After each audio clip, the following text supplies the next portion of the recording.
एक परिवार में 4 कत्ल हो जाते हैं। मरने वालों में एक मां होती है, 2 बेटियां होती हैं और एक बेटा होता है। इस कत्ल में बहुत ही क्रूर तरीके से कातिल ने अपने काम को अंजाम दिया था। पुलिस जब इस मामले की जांच पड़ताल कर रही थी तो पड़ताल करते करते पुलिस को एक डायरी मिल जाती है।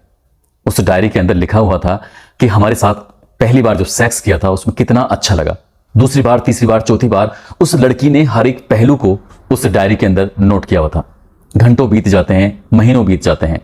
लगभग 11 महीने के बाद कातिल पुलिस को मिल तो जाता है, लेकिन कातिल जिस तरह से अपने बारे में बताता है उसको सुनने के बाद न केवल उस जिले के लोग बल्कि पूरे प्रदेश के लोग सन्न रह जाते हैं, सोचने पर मजबूर हो जाते हैं कि कोई इतना हीनियस कैसे हो सकता है। दरअसल उस व्यक्ति ने 1-2 नहीं 100 से ज्यादा महिलाओं के साथ संबंध बनाए थे। 100 के बाद वो गिनती भूल जाता है, कहता है कि गिनती याद रखने की कोई जरूरत ही नहीं थी। पुलिस उसके संबंध में और भी जांच करती है। वो जाति से ब्राह्मण जरूर होता है, लेकिन मुस्लिमों की तरह उसने खतना कराया था ताकि ज्यादा देर तक संबंध बना सके। कुछ ऐसा ही साइको प्रवृत्ति का वो कातिल था। और जब घटनाक्रम का खुलासा होता है तो पुलिस को फिर पुरस्कार की घोषणा की जाती है कि वाकई ये बहुत ही शानदार तरीके से इसकी जांच पड़ताल की गई है। आज की कहानी इन्हीं कत्ल की है जिसको सुनने के बाद शायद आप भी सन्न रह जाएंगे। आदाब, नमस्कार, सत श्री अकाल। मैं उस्मान सैफी। आज की जो सच्ची घटना मैं आपको सुनाने जा रहा हूं, ये सच्ची घटना है उत्तर प्रदेश का एक जिला है गोरखपुर और इसी का थाना लगता है शाहपुर। शाहपुर थाना क्षेत्र का एक मोहल्ला है झरना टोला। दरअसल यहां का रहने वाला एक फौजी जो सीआरपीएफ में हवलदार के पद पर है, वो अपनी पत्नी को लगातार फोन कर रहा था, बातचीत करने की कोशिश कर रहा था, लेकिन कई घंटे बीत जाने के बाद भी उसकी पत्नी से संपर्क नहीं हो पा रहा था। लगभग 48 घंटे बीत जाते हैं, नंबर स्विच ऑफ था। तब जाकर उसे लगता है कि कहीं ना कहीं कुछ ना कुछ गड़बड़ है। वो अपने साले को फोन करता है, साले से कहता है कि जाकर देखना कि आखिरकार क्या बात है, तुम्हारी बहन बात नहीं करना चाहती है या फिर उसने अपना कुछ और दिक्कत परेशानी है। वो कहता है, जीजा जी मैं किसी काम से बाहर गया हुआ हूं, वापिस आऊंगा तुरंत जाकर मैं बात करूंगा, थोड़ा लेट हो जाएगा इसलिए सुबह जाऊंगा। पहली बार फोन की जो शुरुआत होती है वो 30 तारीख से होती है और 31 जुलाई 2015 की सुबह 7:40 के आसपास उसका साला जब पहुंचता है तो दरवाजे को देखकर वो चकित रह जाता है। दरअसल दरवाजे पर ताला लगा हुआ था और ऐसा पहले कभी हुआ नहीं था। यहां से कोई जाता था तो कह के जाता था। आसपास के रिश्तेदारों में जहां भी थे वहां फोन किए, लेकिन फोन करने के बाद भी कोई सफलता नहीं मिलती है। आसपास के लोगों से पूछा जाता है तो कहते हैं कि 2-3 दिन से इनका कोई अता पता नहीं है। तभी वो लड़का खिड़की से झांक कर देखने की कोशिश कर रहा था तो उसकी नजर जब पहुंचती है तो वो देखकर घबरा जाता है। दरअसल उसकी बहन की लाश पड़ी हुई थी और वो खून से बुरी तरह से लथपथ थी, जो उस खिड़की से झांक कर देखता है तो वहां से दिखाई दे जाती है। फिर उसके बाद वो जोर जोर से चीखने लगता है, चिल्लाने लगता है। जब शोर सुनने के बाद वहां आसपास के जितने भी लोग होते हैं सब लोगों का जमघट लग जाता है देखने के लिए आखिरकार क्या बात है। तभी शाहपुर पुलिस भी मौके पर आती है। शाहपुर पुलिस के साथ साथ आला अधिकारी भी आ जाते हैं।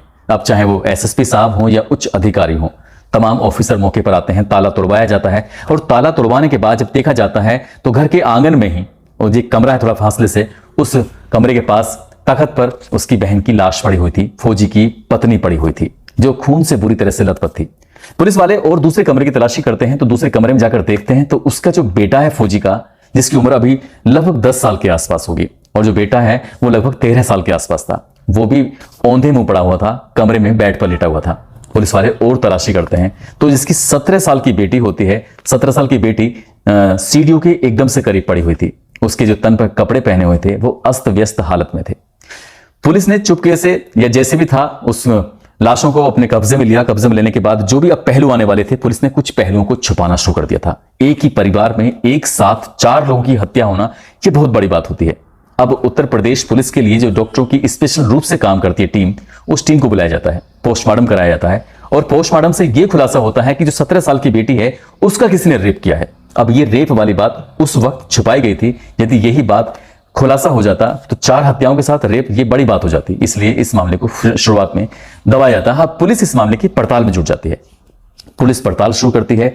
जो दूध वाला है वो हो, चाहे सब्जी वाला हो या मोहल्ले में आसपास में आने वाला कोई व्यक्ति हो या केबल वाला हो, जिसका इस घर से कनेक्शन था, जो व्यक्ति इस घर में आता था, उस हर एक व्यक्ति के हर एक पहलू पर जांच पड़ताल की जाती है। लेकिन पुलिस को कोई क्लू नहीं मिलता, कोई सफलता नहीं मिलती। आखिरकार पुलिस परेशान हो जाती है। अब पुलिस को शुरुआत में ऐसा लग रहा था कि जो 17 साल की बेटी है इसका किसी से कहीं ना कहीं कोई अफेयर है, और अफेयर होने की वजह से शायद ऐसा हो सकता है कि इस लड़की के पिता ने ही इस घटनाक्रम को अंजाम दिया है। पुलिस ने उस पहलू पर भी जांच की।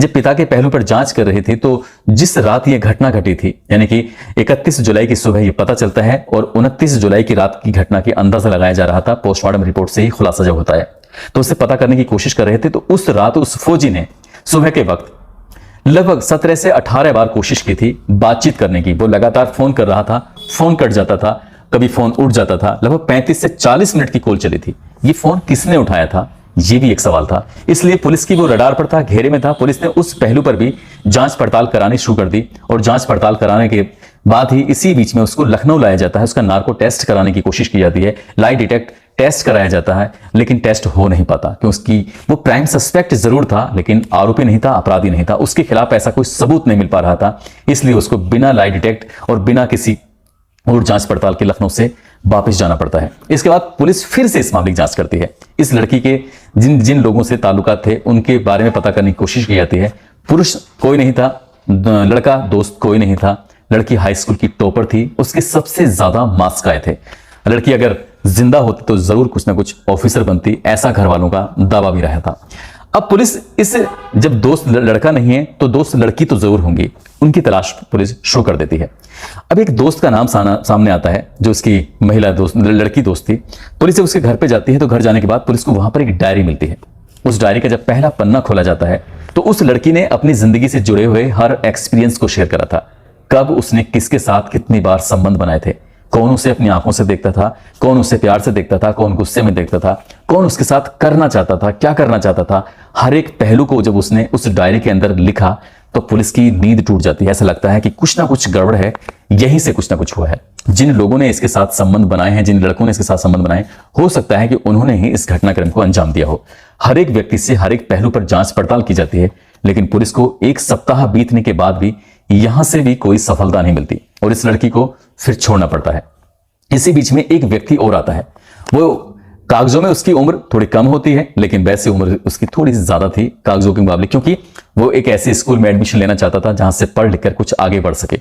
वो आकर पुलिस को बताता है कि 29 जुलाई की शाम को वो इस परिवार से मिला था, इस फैमिली से मिला था। इस फैमिली से उसने एक चूहेदान लिया था चूहे पकड़ने के लिए, क्योंकि उसके घर में चूहे अक्सर से परेशान कर रहे थे। तो इसलिए वो चूहेदान जब लेके गया था तो उसे वापस करने के लिए भी आया था। उस रात वो ठीक ठाक थे, जिंदा थे। पुलिस को लगता है कि कुछ ना कुछ हो सकता है कि इसका भी इस घटनाक्रम से कोई ना कोई ताल्लुकात जरूर होगा। पुलिस ने इस पहलू पर भी जांच पड़ताल की। इस पहलू पर जांच पड़ताल करने के बाद पुलिस को कोई सफलता नहीं मिल रही थी। 1 सप्ताह का समय बीत चुका था और पुलिस बिल्कुल खाली थी। लेकिन फिर थोड़ा सा बैक चलते हैं। इस घटनाक्रम के दूसरे दिन या शायद 24 घंटे के बाद ही जो फौजी का ATM कार्ड होता है, दरअसल सेंट्रल गवर्नमेंट की जितनी भी नौकरी होती है बेल्ट वाली, फौजी हो चाहे किसी भी उसका लाइन का हो, पुलिस में हो, तो उनको 2 ATM कार्ड इशू कराए जाते हैं। एक ATM फौजी को मिलता है और दूसरा ATM वो लेना चाहें तो अपने परिवार में दे सकते हैं, ताकि फौजी, क्योंकि दूर दूर उसकी पोस्टिंग रहती है, घर में पैसे की जरूरत पड़ती है, तो इसलिए वो ATM कार्ड का इस्तेमाल कर सकें। इस घर में जिसने भी हत्या की थी, हत्यारे अपने साथ ATM कार्ड लेके चले जाते हैं और इस महिला के, इस लड़की के ऊपर जो जेवरात थे उन जेवरात को भी लेकर चले जाते हैं। वो कौन थे? तभी पुलिस को एक क्लू मिलता है, सफलता मिलती है कि ट्रांजैक्शन होती है अलग अलग 3 जगहों से। संत कबीर नगर से होती है, बस्ती से होती है, गोरखपुर। इन 3 अलग अलग ATM से जो पैसे निकाले गए थे अलग अलग बार में, पूरी तरह से ATM खाली कर दिया जाता है। दरअसल ATM के रैपर पर नंबर लिखा हुआ था, उसका पिन कोड लिखा हुआ था, जिसके भी पासवर्ड लिखा हुआ था, जिसकी वजह से ये ATM से पैसे निकल सकते थे। और ये बात खुद फौजी ने स्वीकार की थी कि मैंने ही खुद नंबर लिख के दिया था ताकि इन्हें पैसे निकालने में दिक्कत ना हो, परेशानी ना हो। अब पुलिस ने इस वहां जाने के बाद ATM कार्ड के जो भी बैंक थे, संबंधित बैंक से CCTV फुटेज लेते हैं। CCTV फुटेज लेने के बाद उनसे बातचीत करने की कोशिश करते हैं तो उसमें 2 लोगों के कदकाठी निकल के आती हैं, हुलिया निकल के आता है, चेहरे नहीं निकल के आते, क्योंकि चेहरों को उन्होंने पूरी तरह से ढका हुआ था, जिसकी वजह से उनकी पहचान नहीं हो पा रही थी। अब पुलिस ने इस कदकाठी के हर एक व्यक्ति के पास जाकर वो जो CCTV फुटेज के आधार पर फोटोग्राफ्स मिले थे सबको दिखाना शुरू कर देते हैं और दिखाने के कई दिन के बाद तब जाकर पुलिस को एक थोड़ी सी सफलता मिलती है। क्लू मिलता है कि एक अतुल ओझा और उसका भाई, ये 2 लोगों के जो प्राइम सस्पेक्ट थे, इनके बारे में पता चलता है कि इन्होंने ही पैसे निकाले हैं। पुलिस उनसे पूछताछ करती है, उनकी पड़ताल करती है, लेकिन पूछताछ पड़ताल के बाद भी पुलिस को कोई सफलता नहीं मिलती और उन्हें पुलिस को छोड़ना पड़ता है। वो चले जाते हैं और जाने के बाद फिर पुलिस इस घटनाक्रम से जुड़े हुए और पहलू में जांच करती है तो पता चलता है कि झरना टोला में इन्होंने हाल ही में अपना मकान बनाया था, जो कि अभी पूरी तरह से कंप्लीट नहीं था। इससे पहले ये नंदानगर में रहते थे। अब पुलिस नंदानगर जाती है। इस महिला के मायके से, ससुराल से, या फिर जहां जहां इसका आना जाना था, जिन जिन लोगों के कांटेक्ट में थी ये लड़की, जिन जिन लोगों के कांटेक्ट में थी, जिन परिवार से, हर एक पहलू पर पुलिस ने बारीकी से पड़ताल की। तब जाके नंदानगर के अंदर पुलिस को एक छोटा सा क्लू मिलता है, और वो क्लू था एक टेम्पो ड्राइवर का। जो टेम्पो में ड्राइवर है उसका नाम होता है अरुण दीक्षित। उसे प्यार से लोग बबलू भी कहते हैं, उसे प्यार से लोग महाराज भी कहते हैं, उसे प्यार से लोग बाबा भी कहते हैं। अब अरुण दीक्षित ये कौन है, इससे क्या लिंक है, तभी पता चलता है कि ये कभी कभार इनके घर पे आता था। अब आसपास के लोगों ने इस अरुण दीक्षित के बारे में जब पड़ताल करने की कोशिश की तो किसी ने उसका चेहरा नहीं देखा था। दरअसल ये अरुण दीक्षित जो होता है वो सिरसिया एक गांव होता है पडरौना क्षेत्र का, जो कि जिला कुशीनगर में लगता है, वहां का सिरसिया का रहने वाला है। इसके बारे में जब पड़ताल करते हैं तो लंबे समय से रहकर ये गोरखपुर में ही टेम्पो चलाया करता था, और इस महिला के संपर्क में कैसे आया कैसे नहीं आया यही पड़ताल करने की कोशिश की जा रही थी। और इसकी सबसे पहले इस व्यक्ति की लोकेशन मिलती है अयोध्या के अंदर। अयोध्या में रामनवमी का त्योहार चल रहा था, तो रामनवमी के त्योहार पर इसकी पता चलता है कि ये वहां पर आया हुआ है। पुलिस वालों ने अपनी टीम गठित करते हैं, और टीम गठित करने के बाद सीधा जब पुलिस गोरखपुर पहुंचती है और वहां जाकर देखती है तो लगभग 10 लाख लोगों की, श्रद्धालुओं की भीड़ थी। और इस 10 लाख लोगों की, श्रद्धालुओं की भीड़ में इस अरुण दीक्षित को तलाशना वाकई पुलिस के लिए मुश्किल हो जाता है। लेकिन पुलिस ने फिर भी अयोध्या में अपनी मुखबिरी को माध्यम से जब ये पता करने की कोशिश की कि आखिरकार कहां मिलेगा, कैसे मिलेगा, तो कुछ लोगों ने बताया कि वो हमने देखा था, यहां आया था। यहां से वो अब चला जाता है। कुछ दिन फिर बीत जाते हैं और तेलंगाना में उसकी एक बार फिर से एक लोकेशन आती है। तेलंगाना फिर पुलिस जाती है और वहां हफ्ते 10 दिन रुकती है, लेकिन वहां से भी पुलिस को कोई सफलता नहीं मिलती। पुलिस वहां से भी वापस लौट कर आती है। इसके बाद फिर एक बार और इसकी लोकेशन मिलती है हरियाणा में। पुलिस हरियाणा जाती है, दिल्ली जाती है, इस तरह से लगातार पुलिस जा रही थी। और एक दिन पुलिस बताती है कि जब जांच पड़ताल कर रहे थे इसके परिवार, ये इसके लिंकअप में जितने भी लोग थे, उन लोगों के जब सर्विलांस पर नंबर लगाए गए, अलग अलग नंबर, तभी एक भाभी से ये बातचीत किया करता था। और ये भोजपुरी भाषा में भाभी से बात करते करते बताता है कि भौजी हम लुधियाना में आ गए हैं। जब भौजी बात सुनते हैं लुधियाना में क्या कर रहे हो, कि हमें गार्ड की नौकरी मिल गई है। अब ये गार्ड की नौकरी की बात जब बताता है तो पुलिस लुधियाना भी जाती है, वहां जाकर देखती है, पड़ताल करती है, तो पता चलता है ये वहां भी नहीं मिलता। अब पुलिस इसकी ताल में थी, पर ये कब आएगा इसको नहीं पता था कि पुलिस इसके पीछे इतने इलाकों में जा रही है, आ रही है। अब ये बिल्कुल बेफिक्र हो जाता है और अचानक ही ये फिर गोरखपुर आता है और मुखबिर सूचना देता है और पुलिस इसको दबोच लेती है। यानी कि अरुण दीक्षित पुलिस के कब्जे में आ चुका था, लेकिन इस बात को बीते हुए लगभग 11 महीने का समय हो जाता है और समय था जून का महीना सन 2016। घटना हुई थी जुलाई 2015 में। लगभग 11 महीने के बाद जब पुलिस इससे घटनाक्रम के खुलासे की बात करती है तो ये शुरुआत में इधर उधर की बातें कर रहा था, लेकिन पुलिस ने जब इससे सख्ती से पूछा तब इसने चौंकाने वाली बात बताई। दरअसल कहानी शुरू होती है इसकी जब फौजी का परिवार नंदानगर में किराए के मकान में रहता था। तो एक दिन इस फौजी की पत्नी ने इस ऑटो ड्राइवर से कहा कि चलो गांव चलते हैं, गांव से गेहूं लेके आएंगे। गेहूं लाने की बात कर रहे थे, जब गेहूं लेके रास्ते में आ रहे थे तब इस ऑटो ड्राइवर यानी कि अरुण दीक्षित को टॉयलेट आता है। टॉयलेट आने के बाद वो कहता है कि भाभी जी बस आप यहाँ बैठना और मैं टॉयलेट करके अभी आ रहा हूँ।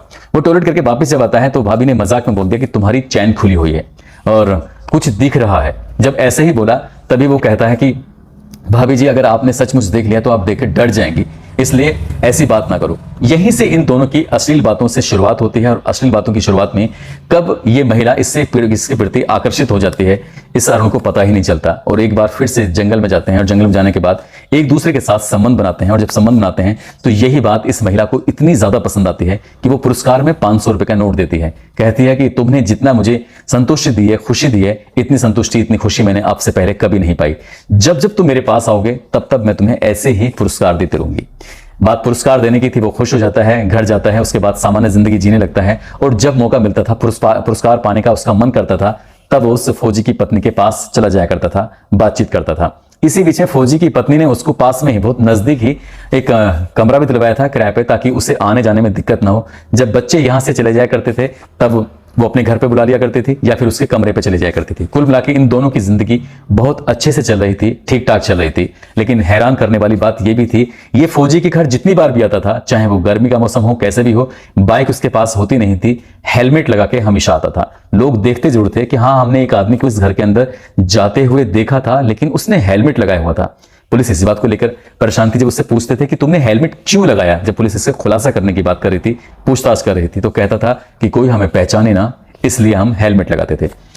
ये सब कुछ ठीक चल रहा है और इसी बीच में धीरे धीरे करके 500 रुपए तो उसको पुरस्कार में लेता ही था, लेकिन उसे कुछ पैसों की जरूरत होती है।